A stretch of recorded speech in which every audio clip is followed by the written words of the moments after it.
যিসকলক কাইলৈৰ পৰা ভেৰিফিকেশ্যন ষ্টাৰ্ট হৈছে তেওঁলোকক ডকুমেণ্টছ কি কি লৈ যাবলৈ কৈছে সেইটো মই ক'বলৈ থাকি গ'ল। এইটো একচুৱেলি মই এইখন আপোনাৰ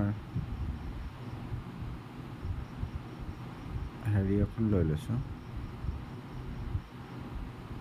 কালচাৰখন। ইয়াত আপোনাৰ এই দেখিবলৈ পাইছে চাগে,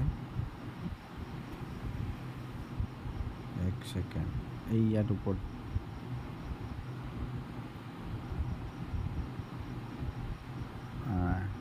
এক ছেকেণ্ড দেই, ইয়াত লিখিছে যে candidate for physical documents verification of cultural certificate, মানে অনলি কালচাৰেল চাৰ্টিফিকেটখন লৈ গ'লেই হ'ল, ইয়াত বাকী ডকুমেণ্টছ ভেৰিফিকেশ্যন নহয়।